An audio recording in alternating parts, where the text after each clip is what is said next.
Money in the Bank just wrapped up not too long ago. I am Showtime Shoots, and this is my Money in the Bank show review. Let's talk about it. Showtime shot this. Alrighty. This show, I'm in lost of words of how mid this show was. Like, the show was good, don't get me wrong. The show was alright. It wasn't that bad.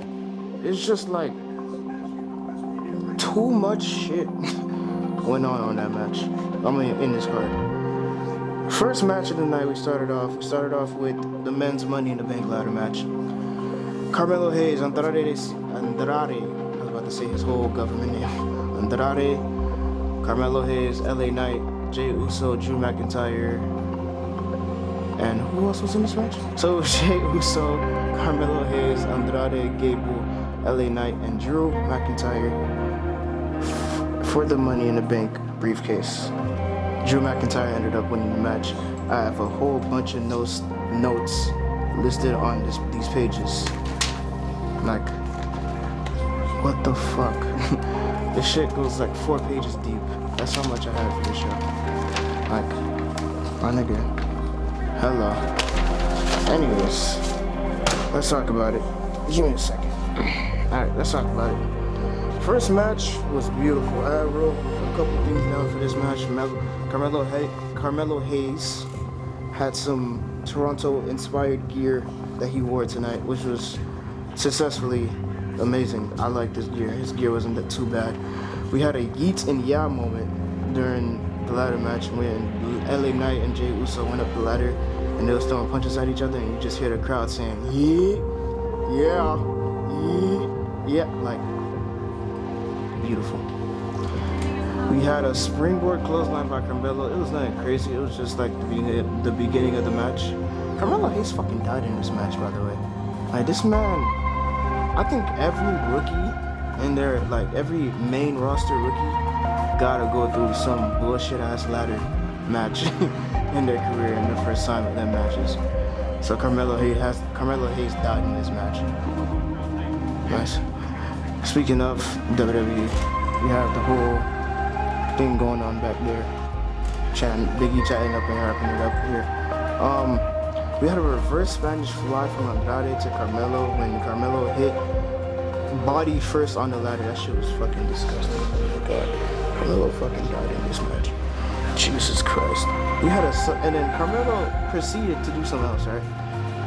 Andrade was on top of the ladder, and there was a ladder set up under them, and Andrade did a whole sunset flip off the ladder into another ladder. Carmelo died. Like, Carmelo fucking died. Like, oh my gosh, this match is so beautiful. Belly to back on the ladder. I think that was Chad Gable. Yeah, Chad Gable did that to LA Knight tonight. He threw LA Knight from the ring to the ladder behind, that's set up behind him on ringside. And that shit was cinema. Amazing. But yeah. And to wrap up the match, we had Drew McIntyre threw a ladder at Jey Uso when Jey Uso was about to grab the briefcase and win the match successfully. So Drew grabbed the ladder, threw it at Jey, and Drew climbed and won the Money in the Bank briefcase. Why give it to Drew? I don't know. Don't know why. But overall, that match was a 4 out of 5 for me. I wouldn't say it was a 5 out of 5. I put 4.5 on paper, but realistically, it was a 4.5 for me. It wasn't.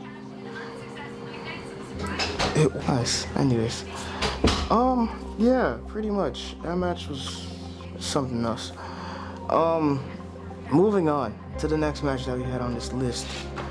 We had Braun Breaker versus Sami Zayn. I have little to minimum notes on this match. There's some spots where Sami almost died. Braun Breaker is athletically insane. Like, this man is fucking sane. I never seen a man jump from the ring to the top rope, to the third rope of the corner. Do I think it was a Hurricane or a Frankenstein or something. Hurricane or Frankenstein off the top rope onto the back to the mat. Freakishly athletic. That man he's the future. I don't know what they're gonna do with Carmelo Hayes though, because Braun Breaker and Carmelo Hayes basically grew up together in NXT, and now it's like I don't know what they're gonna do with those guys, but they better figure it the fuck out, please. They need to figure it out because there's no way in hell that they're gonna overly use Braun and not use Carmelo Hayes. It just doesn't make sense to me. Sorry guys, I'm trying to make sure everything, you know what I'm saying? So, yeah, I'm trying to make sure everything is straight audio-wise and gear-wise. So, I'm wearing a white shirt, so it probably fucks up the whole thing, but you get the point. So let me read out what I said on my very first note. Braun saved Sami from dying 2 times.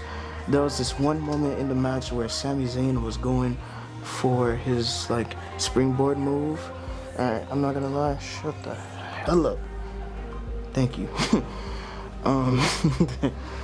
Braun Breaker saved Sami Zayn from dying twice. There was this one point in the match and being like towards the end of the match where Sami went for a springboard, and it's just like the Rey Mysterio thing with Logan Paul where Rey Mysterio was going for some type of moonsault and he almost landed on his neck, so he had to save him. Same thing for Sami and Braun. Braun was on the mat on the floor getting ready to get hit with the moonsault or the Arabic, whatever the hell the Sami Zayn does. I forgot, I don't know the exact name of the move, but it was some type of moonsault. And, excuse me boys, give me a second.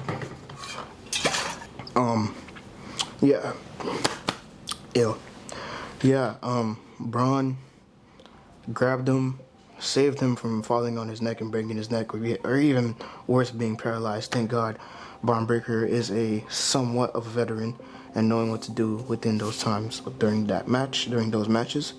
Braun is one insane son of a bitch.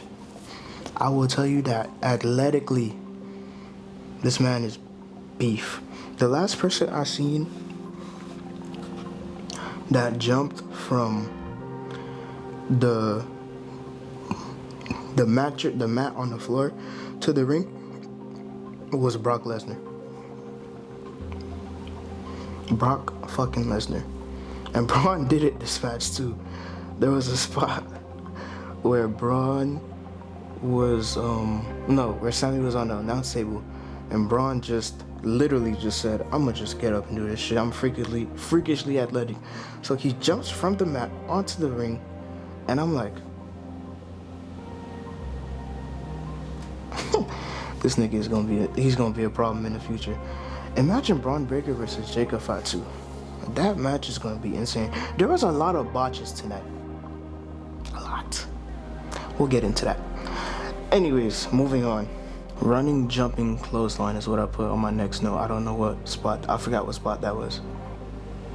I definitely forgot what spot that was. Sami retained his title. Match was 3 out of 5. Wonderful match overall. This is what I put in my notes. I said a wonderful match overall. Braun is still new, but with time he'll have his moment. So I'm assuming next time he'll have a moment like that is probably SummerSlam. Most likely SummerSlam. Who knows?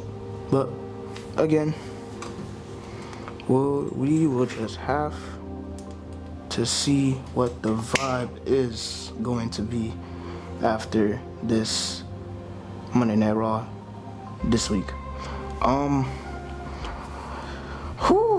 This next segment hit it deep. First off, before we get into this, I would like to say thank you, John Cena, for giving everyone a good childhood to remember, because if it wasn't for you, most people probably wouldn't have as a role model as you are to our lives, because you are literally the definition of never give up. always push forward, always strive. So we would like to thank you for giving us one more hell of a ride next year for 2025. Thank you, John. His farewell tour is gonna be beautiful. Moving on. John Cena came back. I was like, oh, this is. I think he's gonna talk about some. I saw this on Twitter. He was like, somebody said, oh, he's probably gonna talk about some. We need a WrestleMania in Toronto again or something like that. And I was like, probably not, probably, but we'll see. First thing, this man comes inside the ring. Oh, it's hot in here tonight. It's loud. Second thing, I'm gonna pull up the clip instead. I'm not even gonna say it. Tonight, I officially announce my retirement from the WWE. Yep. John Cena is officially retiring from the WWE next year. But in the post-show press conference, John specifically said he has a run. His run is not going to end at WrestleMania 41. It extends all the way through after WrestleMania until December of next year. So he gets to do a whole lot of, let's just say that. He gets to do whatever he needs to do in order to give us bangers. Hopefully, he gets that 17-time world champion. He needs to break that record, honestly. He needs to. And his last opponent should be Randy. Give me Punk versus Cena. Give me Orton versus Cena. Give me Cody versus Cena, for gosh darn it. I don't care if it's a babyface. Give me those two. Cinema. Absolute. Here's what they say now, Paul. What they call what I do? They call this cinema. Anyways, moving on. Next match. Oh God, I don't want to talk about this. This match was something else, bro. Oh my gosh, this match was something else. Seth Rollins and Damian Priest for the World Heavyweight Championship. Winner faces Gunther at SummerSlam. There was a lot wrong with this match. There was a lot wrong. There was a lot good. There was a few spots here and there that I was like, cool. But this one specific... No, let me get through everything I said in my notes.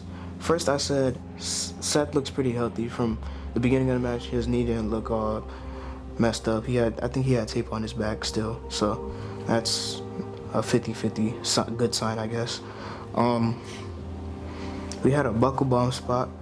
And then Drew got out of it and did something. I forgot what it was, but it was something cool. Buckle bomb was my reaction to that. And then there was a new variation of the stomp made. So, how do I say this? Damian Priest was facing the announce table side, right? He was facing the announce table side. And when shit like that happens, I'm thinking, oh, okay, cool. He's just facing the announcer ring side. Seth Rollins comes up from behind him, curb stomp. I'm just sitting there, I'm like, oh, that's new. That's a new variation. Probably gonna be added into 2K, but who knows. So this next spot that I'm about to talk about kind of pissed me off. Genuinely pissed me off. Because I think there was either a production issue backstage, or somebody missed their cue, or Damian forgot to kick out. So in this match, Damian and Seth just got out of a spot with the Falcon Arrow. Seth covers, goes for the pinfall, and I'm pretty sure after that pinfall, after that 2 count, I think either these are 2 things that could have happened. Drew McIntyre music's hit at the sound of 2, or Damian Priest just kicks out, and then Drew comes out, and then whatever happens. So, referee counts 1, 2, and then we get to 3, and then he said it's a 2 count. And I'm just sitting, I'm like, what? I was so confused, because I'm like, Hamina? Like, what? That doesn't make 0 sense to me. Not one bit. But here we are. And then the next thing, Drew cashes in. And then Punk comes out of nowhere, screws him, hits him with a few chair shots, and then I think Punk grabbed it. Punk grabbed the title, hit Drew in the face with it. Drew was down. Drew gets back up. South of Heaven, 1, 2, 3. Damien retains. That match was 4 out of 5 for me. The previous match before that, Sammy versus Braun, was 3 out of 5. But yeah, I don't know what to think about this match. It was just so iffy at best. But Punk came out. I think Drew really should have never won Money in the Bank. I think that should have went to somebody else. I predicted Carmelo Hayes was going to win Money in the Bank, but Drew won, cashed it in. Cool. But to have that, man, before my lights go out. And we're back. Cool. So, yeah, back to whatever I was talking about. I don't think Drew was supposed to win. I thought Jay was a high favorite. LA Knight was iffy at best. Melo, I thought he was gonna win because he's young, but I guess he got to go through the fire and get burnt for a little bit, and then rise from the ashes and become the star that he needs to come, because in NXT he was beautiful. Peak Melo is in NXT. Now he's just a SmackDown roster guy. He has a lot of potential. I hope he does well on Raw. I feel like Drew should have never won this match. It was a waste of a cash-in. But at the end of the day, it's wrestling. I went on Twitter after that match and everybody was losing their damn mind. It's wrestling. Let the stories play out. Let everybody just have fun. Literally. Just let everybody have fun. Let everybody enjoy the ride. Because this ride is going full steam ahead. We already have a new pay-per-view, an old pay-per-view that hasn't happened in like 27 years apparently, according to Michael Cole, called Bad Blood. So we're waiting on that, October 5th, by the way. Get your tickets now in Atlanta. Anyways, after the match, there's another thing I wrote down. It was a potential triple threat between Drew McIntyre, Seth Rollins, and CM Punk, because all three have beef with one another in some shape or form. Wade Barrett, I don't know if the Wade Barrett's gonna come back to wrestling, but we'll get into that a little later. I don't know. After the match, when Drew lost, Drew was, he was doing his selling or whatever. Seth Rollins came around and Corey Graves saved him and said, "Not tonight, not today. Relax, calm down. Let them do their thing." And then now I'm thinking in my brain, in my creative brain, I'm like, Seth versus Punk SummerSlam, or Seth Drew Punk triple threat. Either or, it doesn't matter. I just want to see a banger of a match. The end. Moving on.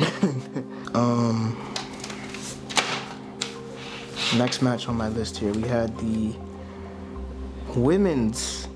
This is the exciting part. We had the women's Money in the Bank. I have a whole lot of notes written down for that. So, let's talk about it. 5 out of 5, best match of the night with a smiley face on top of it. Thank you. Match of the night, hands down. Zoe Stark chalked, I think, yeah. Let's talk about that. So Zoe Stark was going for this one springboard move that she always does, and it always connects, and it's always good. But this time around, the ladder was placed a little bit under the ropes, but it was cool, whatever. So on the way down, Zoe Stark hits her head on the edge of the ladder. I'm like, whew, that looked like it hurt. There was a spot where Lyra Valkyria was dangling from the fucking ladder, German suplexed Io, that she was just laying there like this, dead as hell. I'm losing my mind. I'm like, what the fuck is going on? Let me see what's next. Naomi's flexibility in that match was beautiful.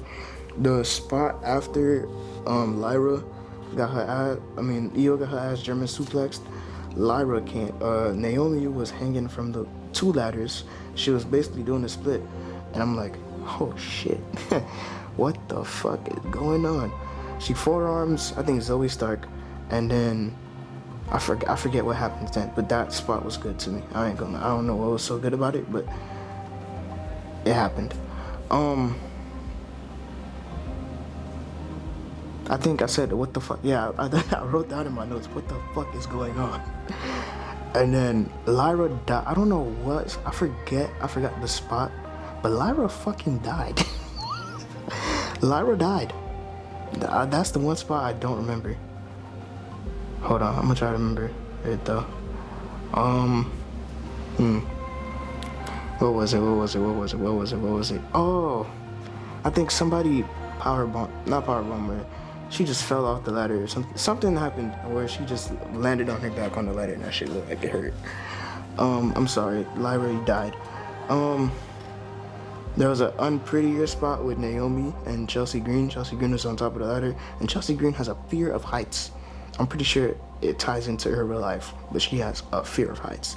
So as she's on top of this ladder, she realizes that she's on top of the ladder, and she's like, oh shit. She hits the unprettier, aka Christian's finisher. Forget the name of it, but it doesn't matter. She hits the unprettier, and then Naomi falls on the ladder. I'm like, okay, Naomi just died again. Cool. And then Zoe died more than once in this match. Zoe, oh shit. So Io Sky was on top of the ladder with Io Sky was on top of the ladder with Zoe Stark. My brain is just now waking up after this match. Io Sky was on top of the ladder with Zoe Stark, and then there was this one move. She jumped off the ladder into another ladder, and you just see Zoe flopping her body all around, and I'm like, she just died. And you see Io Sky just chilling like this, and I'm like, yo, what the fuck is going on? There was a temporary alliance with Chelsea Green, and there was a temporary alliance with Chelsea Green and Tiffany Stratton, and that shit was amazing. You see my mic still on. Hello, perfect. We're good. Yeah, Zoe died, and then Chelsea Green had a temporary alliance with Tiffany Stratton, and then they set up 2 tables for later on in the match. Those 2 tables were used against Chelsea Green, sadly.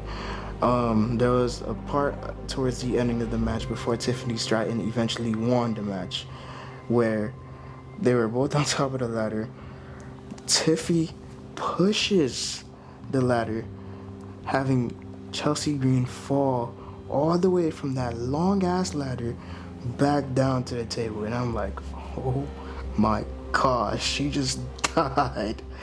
And then for the last note that I put on my list, I said, it's fucking Tiffy time. Let's fucking go, because we needed this shit, and it happened. We had a Tiffany and Trish Stratus moment too, so hopefully we get Tiffany versus Trish Stratus at SummerSlam. That'd be lit. That'd be cool. Get some water. Stay hydrated, kids. The last match, which is the 5th match of the night, was very, very, very mid. Cool. Let's talk about it. I only have a few things to say about this match in this 4 minutes that I have left of this video before the thing runs out. The main event was a 6-man tag match. Solo Sikoa, Jacob Fatu, Tama Tonga versus Randy Orton, Kevin Owens, and Cody Rhodes. Prayers up for Mama Owens. She's going through it in the hospital right now. I pray that she's doing well. Vintage Orton was released early on in the match. The match started off a little slow, and then it picked up. Randy Orton came, did a he did the vintage Randy Orton DDT, but he literally looks at the hard cam side. All you see, this motherfucker right here, Jacob Fatu, is one dangerous ass man.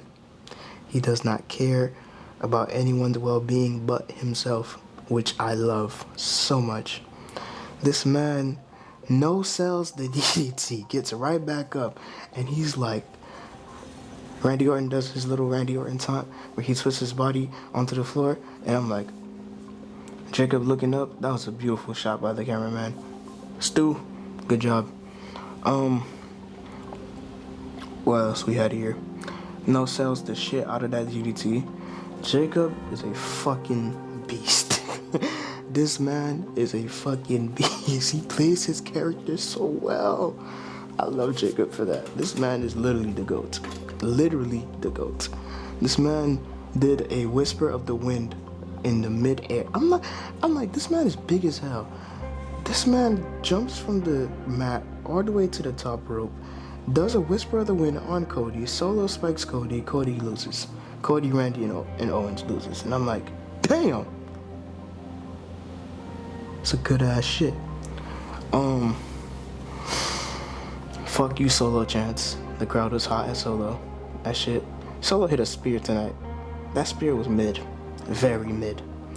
Tama Tonga was taking all the heat that whole match. That man was taking all the heat. He was getting beat up by Kevin Owens, RKO'd by Randy. RKO'd by Randy. What else happened?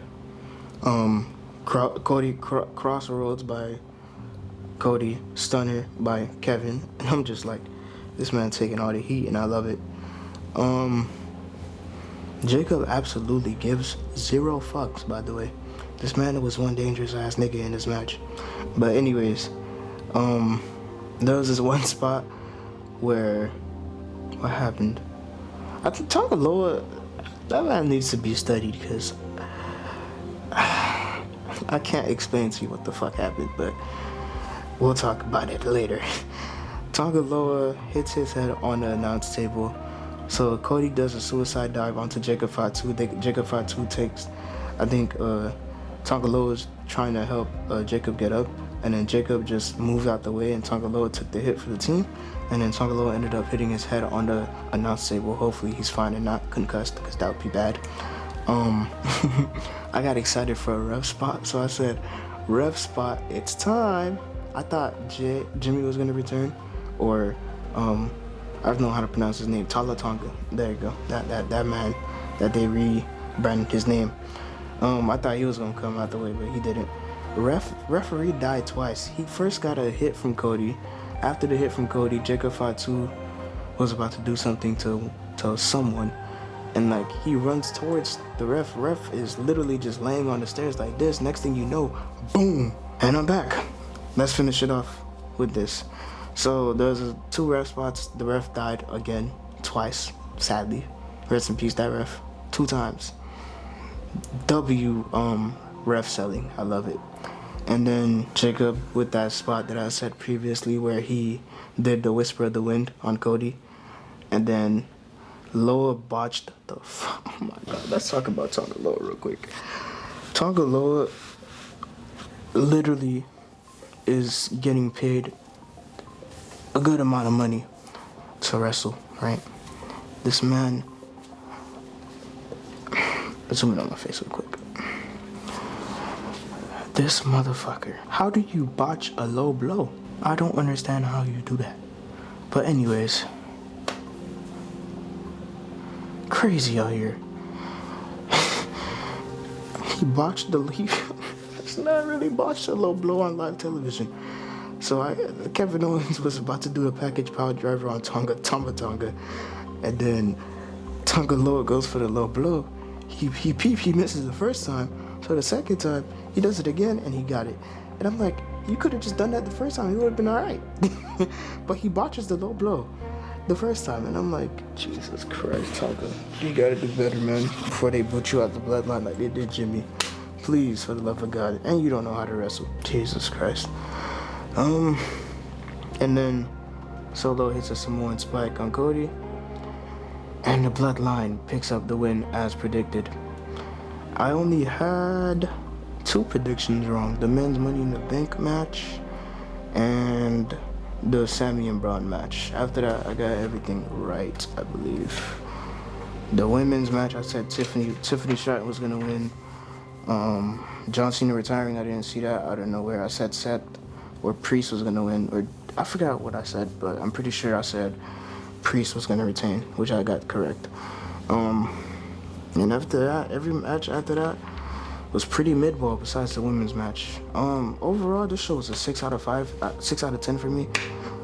Like, oh my gosh, so many botched things that happened during this show. It was just crazy, but it's whatever, man. I still love wrestling at the end of the day. It's just a matter of time till Braun Breaker gets his moment. It's a matter of time till everybody shines. SummerSlam is literally a month away. And I'm hoping that SummerSlam could be good. Hoping that SummerSlam could be good. But yeah, appreciate you all for watching this video. I ranted on for 30 minutes. My time is up. As Cena said on his shirt, his time is up. Our time is now. And yeah, Showtime Shoots is officially signing out. Remember to comment, like, subscribe, and I'll see you guys in the next one. Later.